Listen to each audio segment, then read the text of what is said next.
So Freya, thanks so much for being on the podcast today.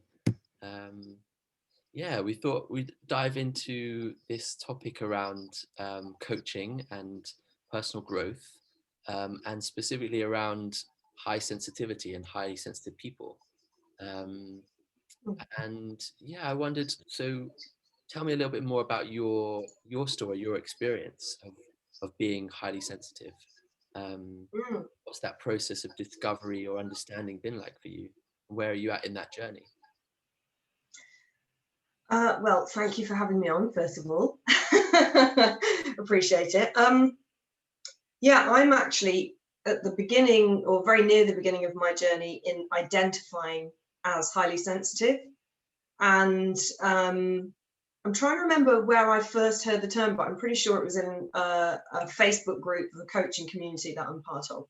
Mm-hmm. And I was curious about it, so I googled it, and I found a TED talk, and then I found the book by Elaine Aron, and then I was even more intrigued, and so I started searching the comments in my coaching group that I'm in to see what people were saying and who identified as an HSP and what it meant for them and that kind of thing. And it's really interesting. So some of it I really resonated with massively, but also there were parts that I couldn't quite identify with. So we can kind of get into more of that later, because obviously we're all different. But the reason that I was attracted to the idea of an HSP, and I kind of got into reading about it, was that I'm only now, in the grand old age of 43, realizing that actually not everybody does think like me and see things the way that I see them. And by that, I mean, I get that about worldview and politics and all of that stuff. But I just assumed that everybody felt things as deeply as I do. Everybody appreciated things as deeply as I do. And it's taken a while for me to get really clear that actually the way that I experience the world is actually really quite different to other people, or certainly from what other people have said and their reactions to my experiences in the world. Mm-hmm.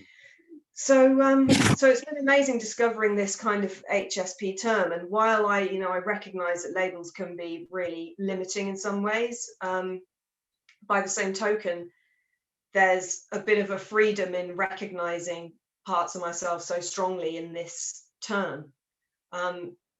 So I've forgotten your question, but I'm going to carry on, which is that, yeah, I really resonated with what I found online, most of it, and I'm still on that journey. But what's really interesting is, now that I'm really aware of the term and what it means, I've realized that actually there's a large proportion of the people that I coach who would fit that term as well.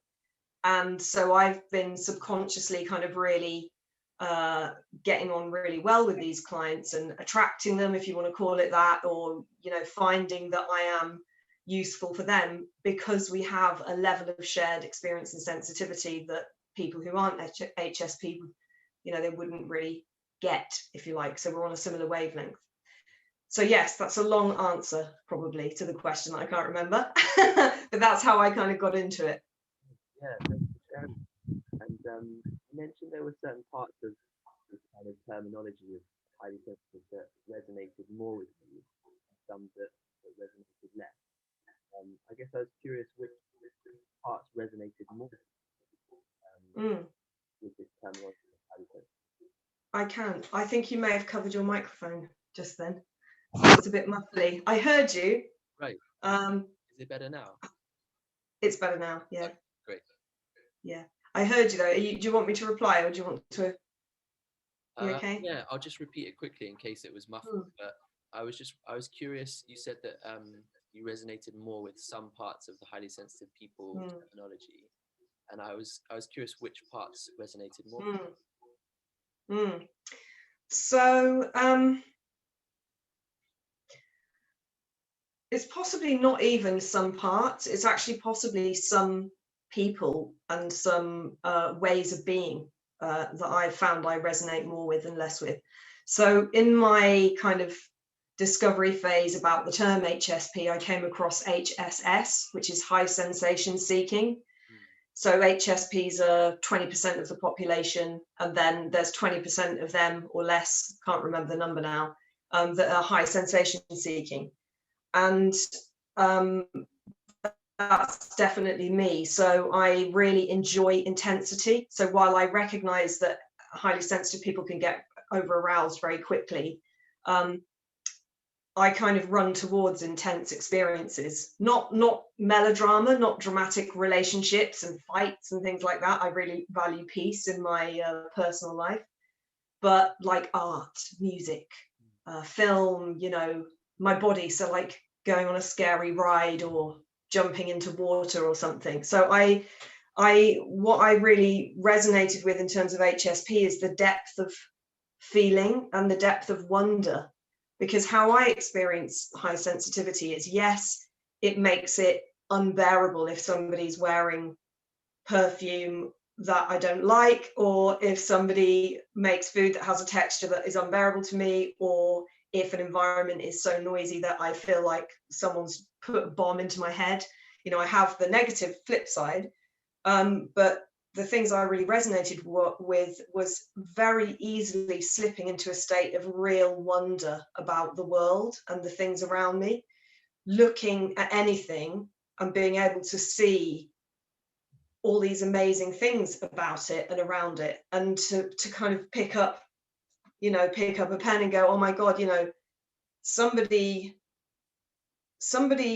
came up with this idea for this thing, and then they made it this particular shape, and then they chose this color for it, and then they thought about these uses for it, but then also it became solid. I'm kind of fascinated with how things translate from an idea into a solid thing. And so yeah, I really resonated with sensitivity to art, to music, to form, texture, all of that stuff, but mainly as well to the real kind of thrill of feeling really alive, because the way I experience being an HSP is like I'm really plugged into being alive. And the flip side is that means I can also then completely disassociate if I'm kind of overwhelmed or if I get stuck in my head. But ultimately, I feel like I get this really rich, deep appreciation of being alive, of the experience of being alive, and I get a really rich, deep experience of what is around me and inside me. So that's what I resonated with, was this like real appreciation and state of experiencing that's really intense. Yeah, that makes total sense, right? Yeah, okay. Thanks for sharing that. And did that intensity or that kind of deep experience have any impact on you wanting to become a coach, or were the two unrelated? It did actually, although it wasn't conscious, because obviously I hadn't heard about the term. Yeah. And actually, what's really interesting is I used to work for a large corporate for many years. Right. And I left, and my choice I gave myself was become an interior designer or become a coach. And coaching was much safer because I'd done it before, and it's a known career path, whereas interior design is taste, so it's really subjective. Even though now I know that coaching is hugely subjective. But anyway, at the time I was like, oh, either or, here's my choices. Yeah.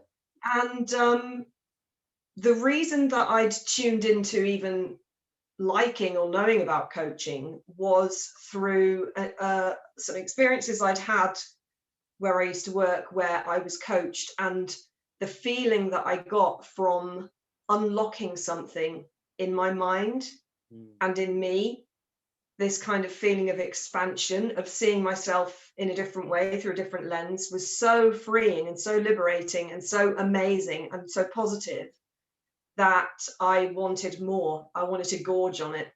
And then I got really heavily into personal development around the same time as I lost my dad, which, you know, there's no coincidence there. You know, there I was, you know, he just died, and I was like, give me meaning, give me purpose. You know, I can't just carry on working to earn money. I need to do something meaningful. Yeah. And the depth of my kind of experience when he died, of like feeling so alive and so close to the meaning of everything, like pair everything and get rid of all the rubbish and just be here and feel something and have some meaning now. That was so intense that I found that fit really well with that feeling I'd had before from coaching of like a revelation, if you like, and a presence, someone else's presence being a co-creative act. So yeah, I didn't realize it, but definitely my sensitivity to things and my appreciation of things led for me to want to have more and more of that. And I saw that happening in coaching, and it does happen in coaching. So yeah, that was the link. Yeah, great. Yeah, and you mentioned as a coach that some of your clients are highly sensitive people. I wondered what have you learned from working with and coaching highly sensitive people? Are there any kinds of behaviors or patterns or opportunities, challenges, things that come up in your work? So first of all, I've learned that some people can appear highly sensitive because they are highly sensitized to certain events and situations, whether that's trauma or, well, it's trauma essentially, like a big emotional event. So if you think about PTSD and stuff like that, not that that's a specialism of mine, but I've encountered it and I've had it. Yeah. So I think, first of all, I'll just say that as someone who's learning about HSPs, I think that's a good consideration. Is the client that I'm working with somebody who is highly sensitive and always has been, or have they had a really sensitizing event that's caused a level of sensitivity in a certain area or in a certain way, but that's not necessarily blanket. So I'll just sort of say that. Yeah. For the ones who I work with who I'm pretty sure, without sending them the test, which may happen, for some people, but I may not go there. It depends if it's useful for them. For some of those people, I've definitely noticed certain patterns. So first of all, we can relate to each other on the depth of that level. Yeah. So I can relate to anyone when it comes to, relationships and how to cook pasta and all kinds of stuff, because we live in a society that has all these constructs and things that we do. Which make things relatable, but there is a difference when you are relating, when you're connecting with somebody who's highly sensitive, because the where you're going in terms of perspective and how deep you're going, and the kind of complexity of the emotional threads that are attached to that, that's how I see it. There's a different quality of experience, and I don't mean quality like that's good quality, that's bad. I just mean it's a different experience for me. So what I noticed most of all is that I can follow the clients who are highly sensitive very easily, where I've seen coaches who aren't highly sensitive struggle to follow other clients because it seems like the client is being wordy or emotional or intangible or impractical or something not graspable in a way. Yeah. Whereas for me, that level of sensitivity is very tangible because I can experience it. So that's first of all, I have a deep kind of connection and understanding of that depth of sensitivity. So if somebody says, I smelt this thing and it made me feel sick and whatever, I'm not there saying, oh, what a drama queen, which is what somebody who isn't highly sensitive might be thinking. I'm there like, yeah, I know how bad it can be for me. I know how strongly I can be impacted by a single smell and how that can make me want to literally just flee, and how I can very quickly associate things so quickly that it might cause me a problem in the future. So I'm even trying to safeguard myself against making all these big associations. So I can really get into their world, I think. Yeah. And the kind of patterns that I've noticed are generally they're people who are very highly emotionally intelligent. So they're not working with me on their level of emotional intelligence or their level of understanding of self necessarily. I do have clients that do that, but they tend to be there already. What they tend to come to me with is, I'm so in this experience that I need to be able to step out of it with your help and look at it. Or I just need to be able to calm the situation in me down enough so that I can work on this. Yeah, so it's more of a holding situation. It's more of a, I know what I'm doing, but can you just hold me while I calm down and I get into a more resourceful state?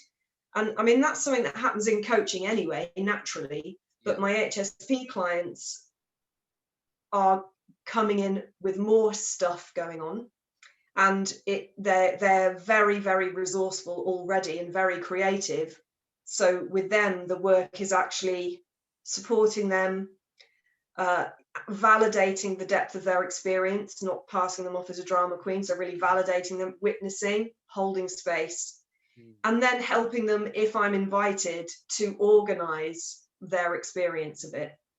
So they kind of often lay stuff out on the table emotionally and with their senses, kind of lay it on the table, and then I support them, and together kind of we work through what's on the table and compartmentalize it and that kind of thing. But they still have this, always have this foundational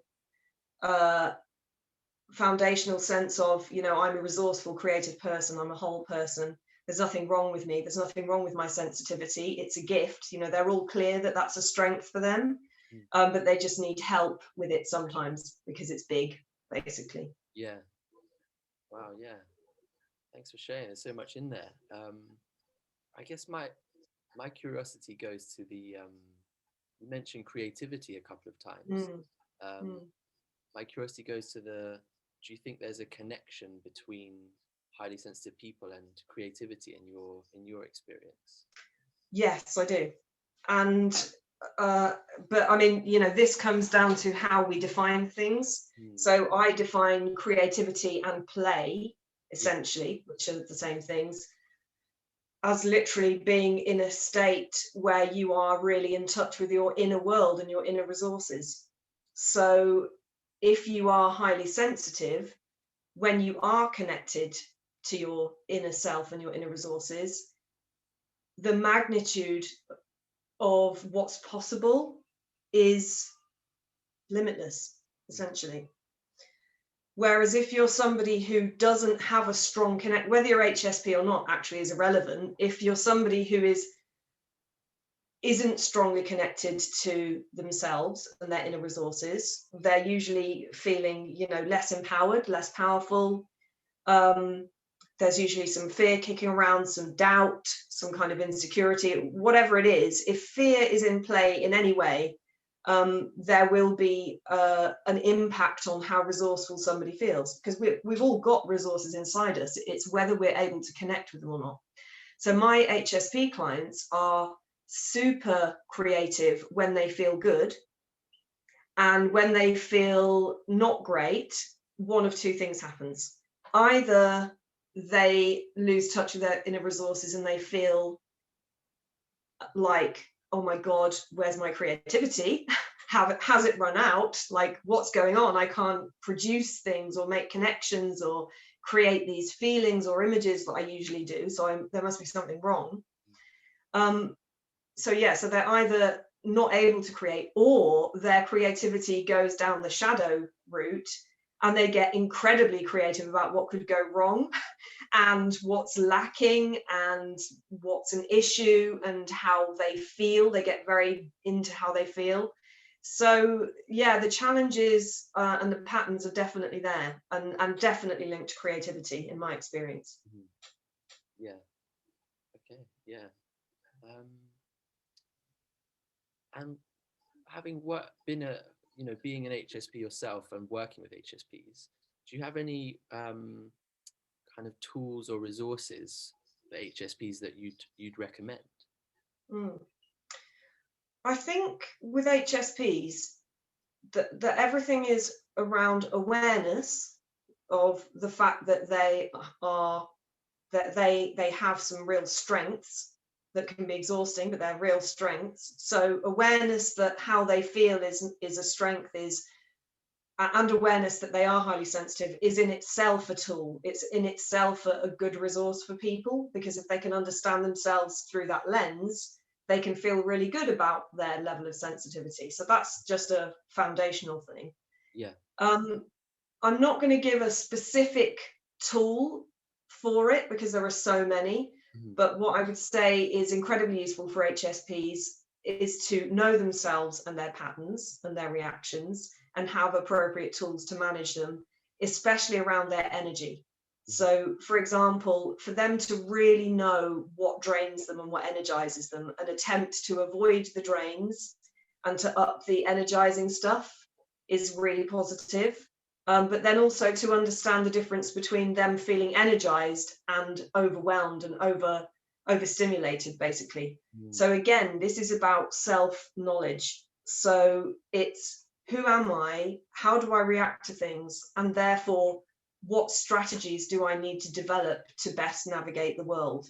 And there are so many, there's so many ways that you can calm yourself and self-soothe after you've become totally sensitive. You might need to lie in a dark room, you might need a weighted blanket, you might need to literally give yourself a cuddle. There's all kinds of things. And there's other strategies and tools that you might need to put together to think, well, how am I, if I'm going into a situation that I know is going to be quite stimulating for me and possibly overwhelming, how can I limit my exposure? And how can I protect myself and my energy in that kind of environment? So my HSP clients tend to be highly empathic. So they take on the feelings in a room. They take on the feelings if they have an argument with somebody. Things go in and they go deep. So it's, they can visualize their kind of safe golden bubble, or there's all kinds of things you can do to ward off and to keep your own energy as separate as possible than other people's. Having said that, one of the great things is with empathy is not doing that. So as I say, it's like what's the right level? How sensitive is useful for me at the moment, and how much is actually going to hurt me and overwhelm me? So I would say self-knowledge is the biggest thing. Self-knowledge, yeah. Yeah, I mean, it's a big one. And I mean, what comes to my mind is like, how do you develop that self-knowledge? I mean, to me, it's over time, and it's through experience and through being and doing. But I guess it's not always an easy process, especially if you're highly sensitive and you're taking on a lot of different emotions and experiences. Well, there's two things on that. One is the argument that how you do anything is how you do everything. So you could take just one experience and go mega deep on it and learn an enormous amount just from looking at one situation, one experience. Because if something difficult has happened, then you can look at why and how and what that means, but you can also then flip it and go, so what does that mean that I need, and what does that mean that I want and that I like, right? So there's a huge amount of information in one thing. Having said that, if in the world change is the only constant and we're constantly being exposed to new things, then yeah, you might have some foundational things about yourself that hold true pretty much most of the time, but there'll always be these unique layers kind of happening over the top of that. And that's where, hands up, completely biased, I think coaching is brilliant. And as a coach supervisor, I think that even more so, because there are so many layers in any experience that we never stop learning about ourselves and processing, and actually we change all the time as well, not just where we are. So I do think it's a lifelong journey, but I think there's a thrill in that personally. I think there's an abundance in that. I think that's really rich. If you're going in thinking, not you, but if someone is going in thinking I must find the answer to myself so I have the concrete answer, then they're going to have quite a painful experience in life. But if they go, well, these things are usually true, actually, and that makes me feel some sort of certainty, but there's loads of this other stuff going on which I'm going to play with and look at. That's a nice approach. Yeah. And as a coach supervisor, is it something that you talk about? Is HSP something you talk about with the coaches you supervise? Has that ever come up for you? Or? So because I'm actually at the beginning of my own identification as an HSP journey, no, not yet. Right. And I think that you'll find that other coach supervisors that you'll talk to who are HSPs will not only bring that to sessions as a useful kind of frame, But also lots of them will be niched specifically and will be looking to work specifically with HSP coaches, where I am far more of a generalist, to be honest. I mean, I really love working with HSPs and I find it's a natural fit, but then I also love working with other people and find that that's very natural as well. So I think everybody's different, but for me, not yet. I'll play with it, I think, at some point. I'll say play with it. I won't just test it out on people without their knowledge, but I mean, I want to see where it occurs as useful. And so far, because I'm at the beginning, I haven't had an opportunity where I've thought this is a time to talk about it. It's quite, I almost feel like, because it's quite a personal thing, a bit like doing a Myers-Briggs or something like that, that although it has relevance in coaching supervision to an extent, I wouldn't want somebody's belief or label about themselves as a person to take over the content of the session as well. So I almost think, while it can be really useful from a coaching supervision perspective, it actually be really good if people have an awareness of that before coming to a session, which is why probably supervisors niche in that way. Yeah, that's a great point. Okay. And so thinking about HSPs, what are your 3 key takeaways for HSPs? Short and sweet, probably. Manage your energy. Manage / protect your energy, or whatever, navigate your energy. Remember that your sensitivity is a strength, because, we do operate in a society that values logic and, the rational and the brain a lot. And actually, there's a huge amount of information and value to be had in feeling and experiencing life. There's mindfulness, there's all kinds of movements going on that are kind of trying to bring people to that. But as an HSP, that's a natural strength. So I would say play to your strengths.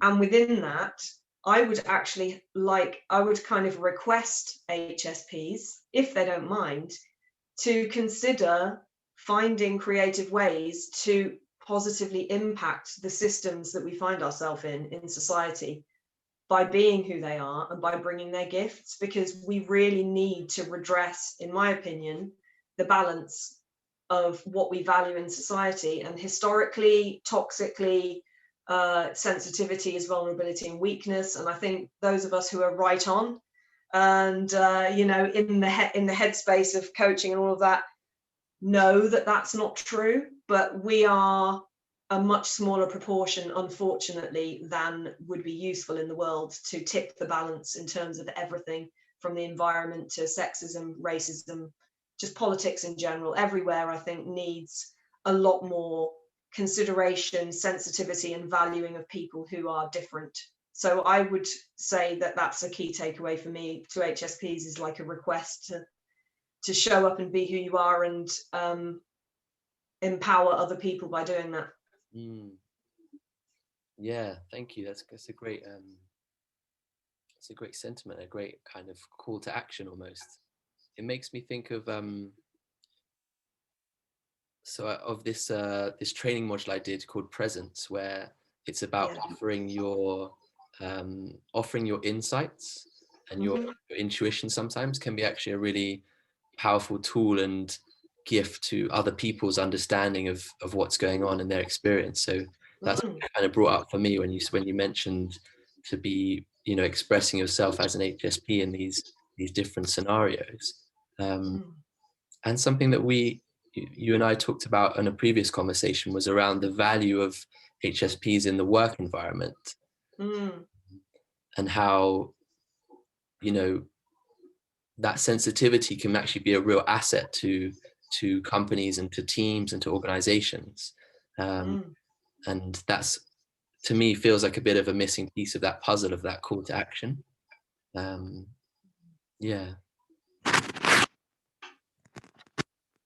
Great. So are there any other things you wanted to explore today in our conversation that I haven't covered in my questions? Is there anything kind of front of mind, or Well, that's really good that you've asked me that, because it's brought up the other thing that I forgot to say at the beginning when you talked about what did you resonate with. And actually it links into this call to action for change, which is the other thing that really, really resonated, was this overwhelming conscientiousness and sense of responsibility. Mm-hmm. Because I find that I'm always looking for the perfect solution or the perfect answer, but not from a perfectionist tendency of I have to prove I'm good enough or I've got to be the cleverest, but because I want a really full solution. Yeah. And so what can happen is, when you want a really full solution, is you can freeze, or you can whip yourself and all of that stuff that comes with perfectionism. So when you just asked me, is there anything else that you think we should cover? I was like, I slipped into my calculator head of like, what are the important points that I must add to this? Like, there are so many angles. There's a million different things I'm sure I've missed. Other people will need to bring them. How will we make sure that people leave knowing everything about HSPs? So it just becomes like overwhelming. And that's like a silly, tiny example. Yeah. But when it comes to anything really, my tendency to take massive ownership of anything and feel that I need to provide a solution, not because someone else has told me to, and not because I want to be clever, but because I feel that I have a responsibility in the world to make things right and as good as possible, and all of that stuff is massive. And because of the level of sort of sensory information I get, which is, yes, I get my kind of logic and rational brain goes for it, but I also get how I'm feeling and my energy levels, and then I've got things that other people have said to me, and everything kind of bubbles up at the same time, and it can be really overwhelming. So I would say that's probably the only other thing I'm going to add, which is this hyper responsibility taking, which is amazing again in society. If people don't take responsibility, which a lot of people don't, unfortunately, in lots of areas, including saying, oh no, I'm not going to vote, they're all terrible, or whatever. If we don't take responsibility and lead ourselves, never mind other people, how will positive change come about? But by the same token, those people who are so driven, they need support, they need rest, they need to be able to shut things down sometimes as well, and just be. So I think that's also something that HSPs need to navigate, is the depth of feeling they have about what's wrong in the world as well as what's right, and the depth of responsibility that they can end up taking if they're not careful. So I think that's probably the thing that I would definitely want to end on, if that's all right. Yeah, brilliant. Thank you. Thanks for sharing that. Yeah, I'm glad I asked now. That brought up a really powerful way to end it. Thanks so much. And then the last question, where can people connect with you online? Yes. How can they connect with the real me online? I don't know. I think this is great. So I don't know where this will end up, by the way. You can work that out. I'm sure it's going to be YouTube or something. So I'm on social media. I'm on Facebook. I'm on LinkedIn. I'm on Instagram. I'm on Clubhouse. And I've got my own website. Yeah. So any of those places, really. But really, I would invite anyone watching this, if they want to actually connect with me in any way, I would recommend they just contact me and we have a chat, because I'm all about relationships. It's kind of where my coaching work first began. I niched in relationships, and I think that they are everything. And there's no need to be shy. There's nothing that I wouldn't be prepared to talk to somebody about if they wanted to talk about something. And I know how valuable, from my own last 8 years running my own coaching practice and years before that in corporate, I know how valuable it is just to have a conversation. The power of a conversation is amazing.